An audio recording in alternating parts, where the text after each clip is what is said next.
Aloha kako, o Kiana ko inoa no Hilo Maiau. My name is Kiana. I am from Hilo, Hawaii, and I am the product of 1,000 generations of storytellers who lived so that I could be here today. An opportunity to win $1,000 for every minute while presenting your research as a graduate student. Grad Slam.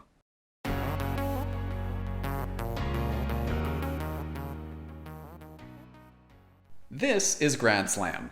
It's a national research competition in which graduate students can enter their research and compete for a grand prize. 3 rounds of presentations, 3 minutes per presentation, $3,000 to the winner, which, in this case, is Kiana. We were lucky enough to talk to Kiana about her Grad Slam journey, and we also got in touch with a few previous champions and talked to them about their own experiences. But before we get to that, let's step back a little bit, right?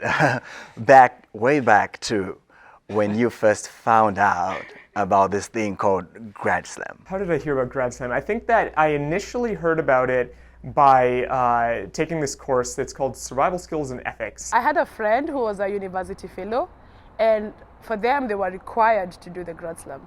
So she was in our circles and she was like, okay, all of us need to do the Grad Slam. I think it was right before spring break. I think someone had forwarded the email and was like, don't forget to sign up, you have one more day. And I was like, oh, I thought about this, but I didn't sign up. But I felt like I had something to say that I haven't gotten the opportunity to share with people outside of my discipline. But scientific research can be very complex, of course, to explain, especially to a lay audience. The research I used for Grad Slam was part of my PhD dissertation. It was about connected vehicle technology.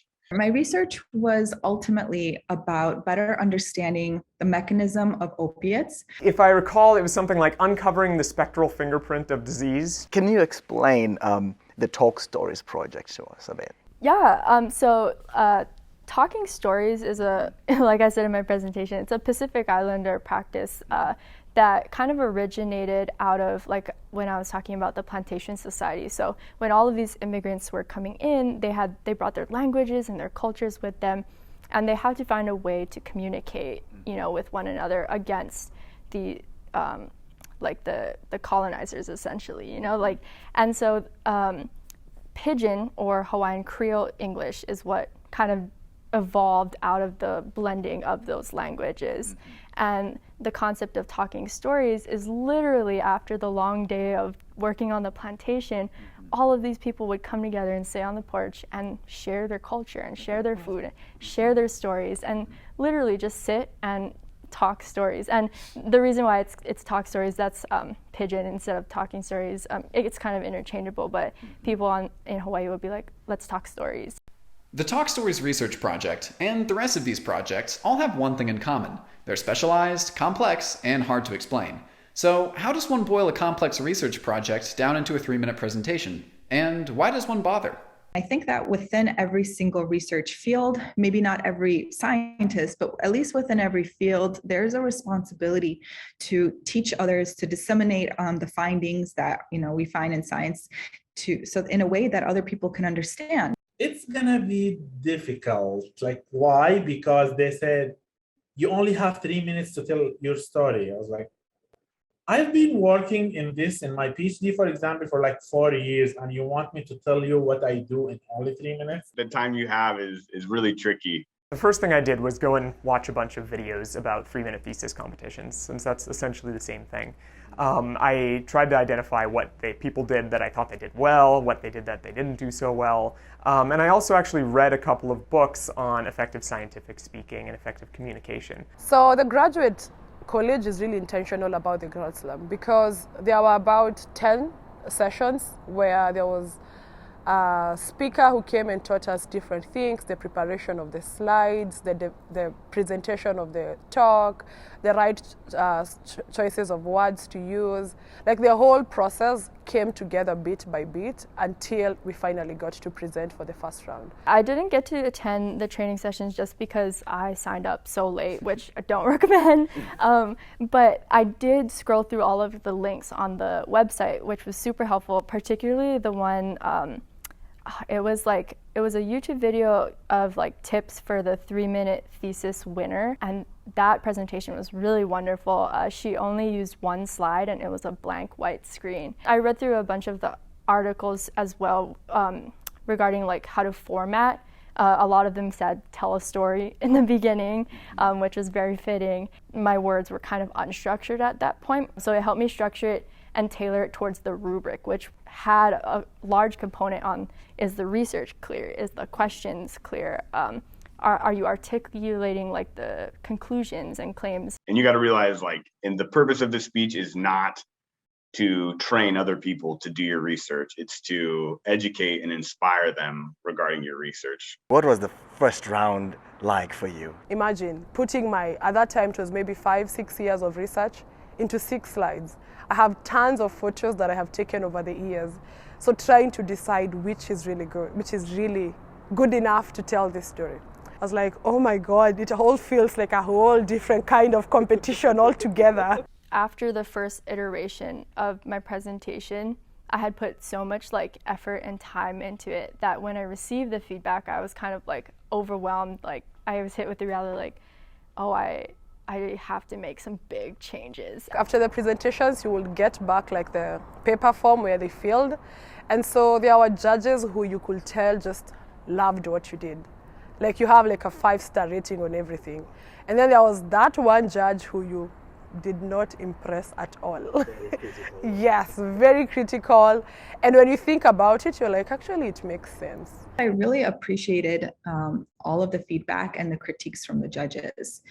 And in the preliminary rounds, their suggestions really helped me to optimize my presentation and give me more confidence moving forward. In the second round, I started joining the sessions, the tutorial sessions that Grad Slam was putting together. There were some info sessions and some sorts of workshops that helped the presenters to do a better job.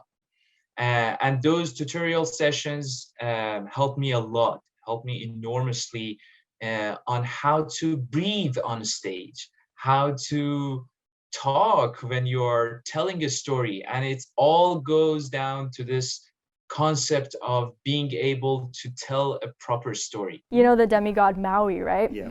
Maui is present in a bunch of Pacific Islander cultures throughout the whole Pacific, including the Philippines. Mm-hmm. And the interesting thing about Maui is there's this one story where he's fishing out the islands, right, with his fish hook. Mm-hmm.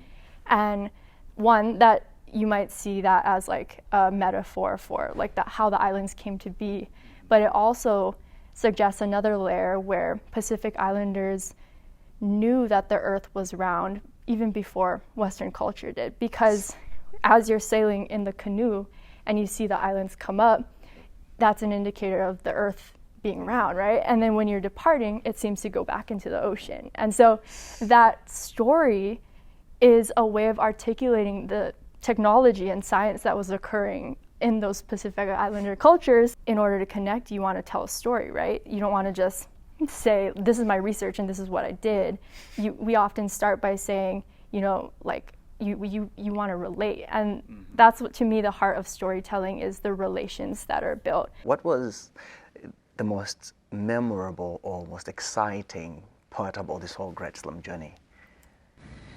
Oh, I really think the finals. So to get ready for the final round, I would go running in the morning, and then while I was running, I would like recite it in my head, like lung on a chip is all, you know. I like have my eyes closed while I was running and trying to get things going, and that was good. Just helped me get like all the nerves out. I just would practice it over and over and over and over. I practiced it probably hundreds of times leading up to it, and it became almost like a competition with myself to make it as good as I possibly could. For the final round, up till when I started, I had not told my family about it.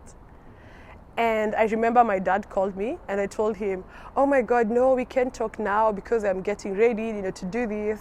And he was like, to do what again? And I'm telling him, okay, so there's the Grad Slam and then there's the first round, so tonight is the final round. My dad tells me, okay, since you've decided to tell me this, go and make me proud.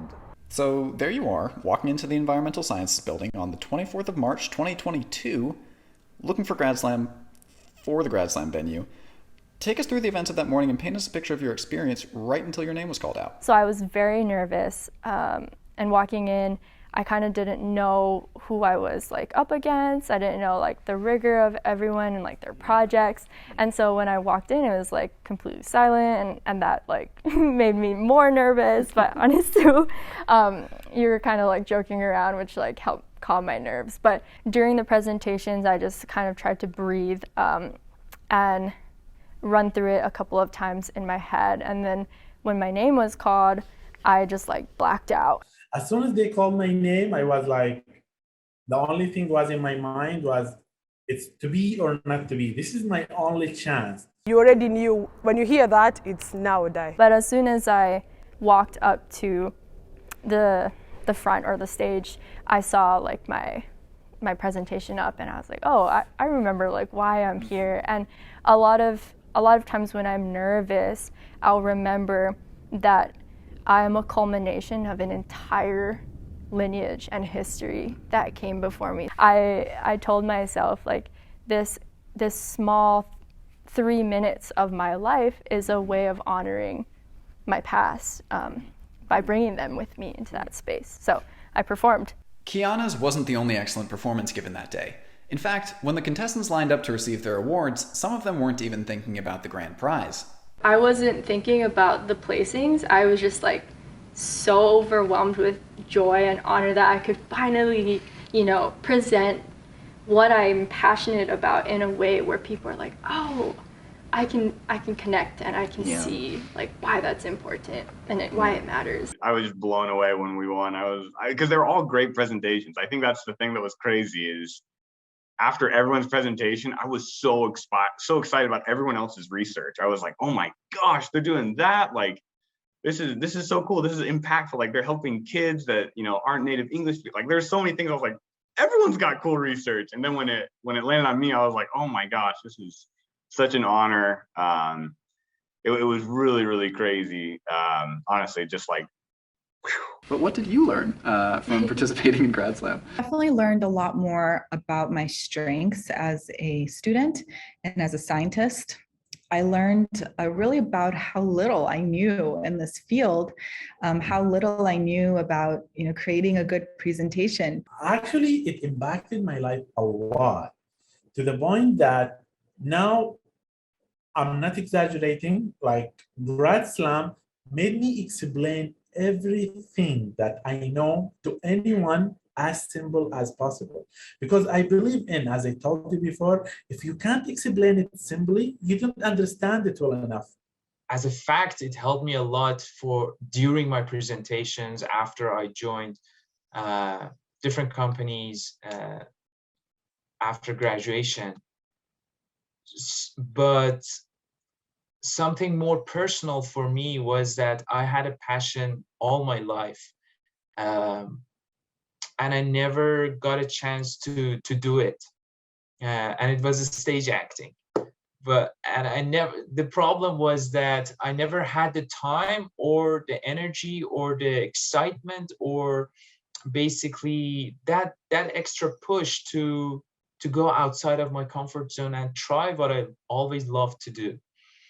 After graduation, and mainly because of the experience I gained through Grad Slam journey, I was able to go out there and start auditioning for different plays that are happening here in the Bay Area, and that opened a lot of doors to me. So is there anything else you would want to tell us about your Grad Slam experience?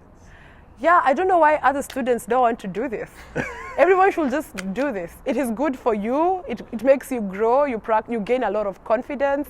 And in the process, you are able to know what your research is about. If you're nervous or afraid, just get pushed out of your comfort zone a little bit. That's how we grow. History repeats itself, right? It's always a continuation or a transition of something that has already existed. And so in terms of storytelling, in our indigenous cultures, we tend to see it as very circular instead of linear. So it doesn't go from point A to point B to C and it ends. It's spiraling and continuing into the future, into the past, into the present. And so everything comes back to the story in the sense that it is our origin. We are tied to the land because of it, and it's easy to say like everything is story, but it really is a part of humanity, and it connects us back to our origins and also to our future, which is being born right now.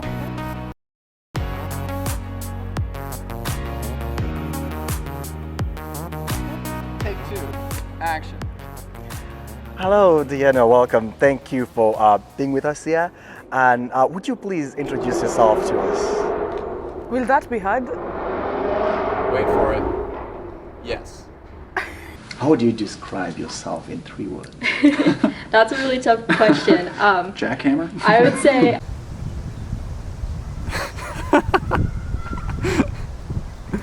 He's going. Keep And that's all our questions. Oh my gosh. Yeah. Do you have anything else? Is there anything else you want to add? I know I hate that question. I feel like we got a lot I think of we content. got it. Yeah. Yeah, we got a lot. We did. Yeah. We're good. So, That was so nerve-wracking. that was amazing.